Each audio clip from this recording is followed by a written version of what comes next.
ഇനി അടുത്തതായി മാജിക് അവൻ്റെ second recipe of the week. ഈ ആഴ്ചത്തെ റെസിപ്പി ഒരു ചെറിയ സ്വീറ്റാണ്. സ്വീറ്റ് എന്നൊക്കെ പറയാം, എങ്കിലും അതൊരു സ്നാക്ക് ഐറ്റമായിട്ട് നമുക്ക് ഉപയോഗിക്കാം. അകത്തെ ഫില്ലിങ് ഏത് രീതിയിൽ വേണമെങ്കിൽ ചെയ്യാം, പക്ഷേ ഞാനിപ്പോൾ ഇതൊരു സ്വീറ്റ് ഫില്ലിംഗ് കൊടുത്താണ് ചെയ്യുന്നത്. അപ്പോൾ ഇതിൻ്റെ പേര് ഫ്രൈഡ് ജാം റോൾസ് അല്ലെങ്കിൽ ഫ്രൈഡ് ജാം ബ്രെഡ് റോൾസ് എന്ന് പറയാം. അപ്പോൾ എന്തായാലും ജാം ഫില്ലിങ്ങോട് കൂടിയ ബ്രെഡ് റോൾസ് ആണ്, പക്ഷേ ഫ്രൈഡ് ആണ്, ഫ്രൈഡ് ജാം റോൾസ്. അപ്പോൾ ഇതെങ്ങനെയാണ് തയ്യാറാക്കുന്നത് നോക്കാം. അതിന് വേണ്ട ചേരുവകൾ എന്തൊക്കെയാണെന്ന് നോക്കാം. ബ്രെഡിൻ്റെ സ്ലൈസസ് 6 എണ്ണം, ജാം 2 ടേബിൾ സ്പൂൺ, മുട്ട 1 എണ്ണം, വെണ്ണ 2 ടേബിൾ സ്പൂൺ. അപ്പോൾ നമ്മളിനി ഫ്രൈഡ് ജാം റോൾസ് ആണ് ചെയ്യാൻ പോകുന്നത്. അപ്പോൾ ഇതെങ്ങനെയാണ് ഈ ഫ്രൈഡ് ജാം റോൾസ് ചെയ്യുന്നത്? വളരെ എളുപ്പമാണ്.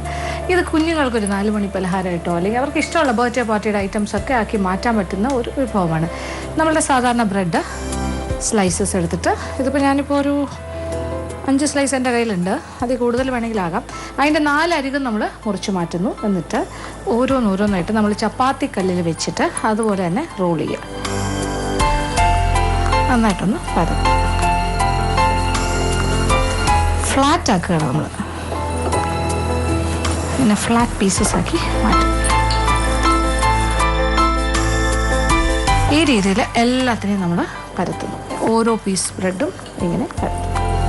അപ്പോൾ നമ്മളിങ്ങനെ തയ്യാറാക്കിയെടുത്ത ബ്രെഡിൻ്റെ പീസിലേക്ക് കുറച്ച് ഫില്ലിങ്, അതിപ്പോൾ ഏത് തരം ഫില്ലിങ്ങും ആകും. നമ്മളിപ്പോൾ ജാം റോൾസ് അല്ലേ ചെയ്യുന്നത്, അതുകൊണ്ട് ഞാനിപ്പോൾ ഒരു മിക്സ്ഡ് ഫ്രൂട്ട് ജാമാണ് ഉപയോഗിക്കുന്നത്. അതിങ്ങനെ ചെറുതായിട്ട് ഒന്ന് തേച്ച് കൊടുക്കുക.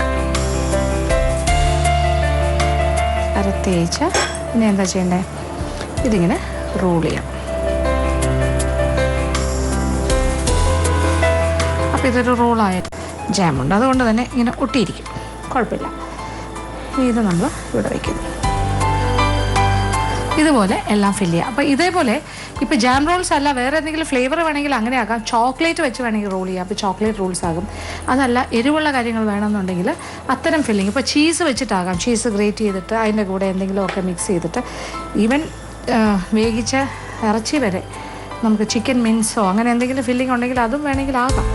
വേവിച്ചിട്ടുള്ള ഏതൊരു ഫില്ലിങ്ങും ആകാം. അതിൻ്റെ കൂടെ ചീസൊക്കെ ചേർത്തിട്ട്, അതല്ലെങ്കിൽ സോസേജ് വെച്ച് നമുക്ക് ഫില്ലിംഗ് ഉണ്ടാക്കാം.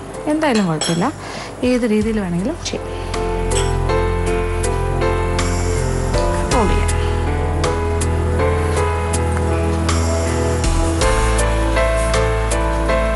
ഇങ്ങനെ റോൾസ് തയ്യാറാക്കാം. അങ്ങനെ നമ്മൾ ജാം റോൾസ് എല്ലാം തന്നെ ഞാനിവിടെ റോൾ ചെയ്ത് വെച്ച് കഴിഞ്ഞു. ഇനി എന്താ വേണ്ടത്? ഇനി ഒരു മുട്ട പൊട്ടിച്ച് പാത്രത്തിലേക്ക് ഒഴിക്കാം. നന്നായിട്ടൊന്ന് ബീറ്റ് ചെയ്യാം. ഒരു സ്പൂൺ ബീറ്റിങ്ങിൻ്റെ ആവശ്യമുള്ളൂ, അല്ലെങ്കിൽ ഫോർക്ക് വെച്ചിട്ട് അതൊരു സൈഡിലേക്ക് വയ്ക്കുക. ഇനി അടുപ്പ് കത്തിച്ചിട്ട് അപ്പോൾ ഫ്രൈയിങ് പാൻ അടുപ്പിലേക്ക് വെച്ചു. ഇതിലേക്ക് നമ്മൾ ഒരു 2 ടേബിൾ സ്പൂൺ വെണ്ണ. അപ്പോൾ ഇതൊരു ഷാലോ ഫ്രൈ ആണ്, ഡീപ്പ് ഫ്രൈ അല്ല.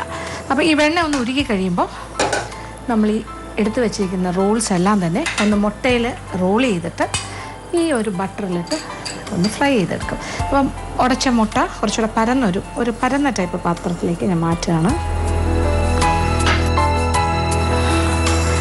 അപ്പോൾ ഓരോ റോൾസും ഇങ്ങനെ മുട്ടയിൽ ജസ്റ്റ് ഒന്ന് റോൾ ചെയ്തിട്ട് നമ്മളിങ്ങനെ വയ്ക്കുന്നു.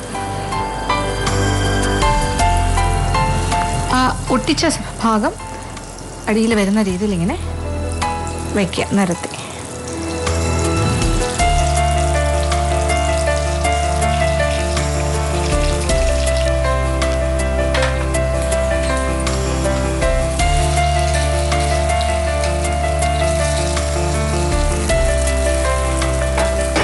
അപ്പോൾ ഒരു സൈഡ് പാകത്തിന് മൂത്ത് കഴിയുമ്പോൾ മറു സൈഡിലേക്ക് ഇങ്ങനെ റൊട്ടേറ്റ് ചെയ്ത് കൊടുക്കുക. അപ്പോൾ എല്ലാ ഭാഗവും ഒരുപോലെ ഒരു ഗോൾഡൻ ബ്രൗൺ ആകണം, അത്രേ ഉള്ളൂ. അപ്പോൾ ഇത് ആ ഒരു വെണ്ണയിൽ കടന്ന് തന്നെ നന്നായിട്ട് ശരിയാവും.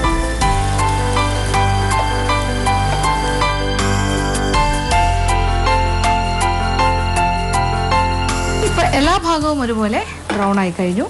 അപ്പോൾ നമ്മൾ എല്ലാ ഭാഗവും ഇങ്ങനെ തിരിച്ചും മറിച്ചും ഒക്കെ ഇട്ട് കൊടുക്കുക.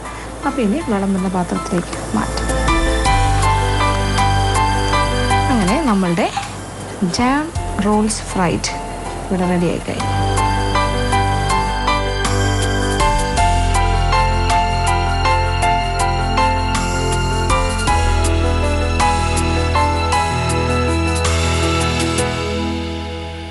നമ്മുടെ ഫ്രൈഡ് ജാം റോൾസ് റെഡിയാണ്.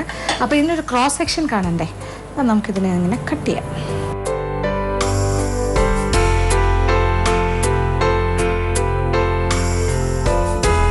അപ്പോൾ ഈ രീതിയിൽ റോൾസ് പോലെ തന്നെ അകത്ത് ജാം കാണുന്ന രീതിയിൽ നമുക്ക് കിട്ടും. കണ്ടല്ലോ, എല്ലാ പീസും നമുക്ക് അതുപോലെ വേണമെങ്കിൽ കട്ട് ചെയ്ത് വയ്ക്കാം. അങ്ങനെയും ചെയ്യാം.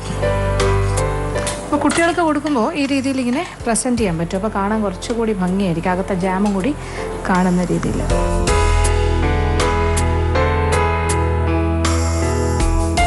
അങ്ങനെ ഭയങ്കര ബ്യൂട്ടിഫുൾ പീസസ് ആയിട്ട് ഇങ്ങനെ സ്ലൈസ് ചെയ്ത് വേണമെങ്കിൽ നമുക്ക് വിളമ്പാവുന്നതാണ്. അപ്പോൾ തീർച്ചയായിട്ടും പരീക്ഷിക്കുക, എല്ലാവർക്കും ഇഷ്ടമാവും. എളുപ്പത്തിലുള്ളൊരു സ്നാക്കല്ലേ, തീർച്ചയായിട്ടും പരീക്ഷിക്കാം.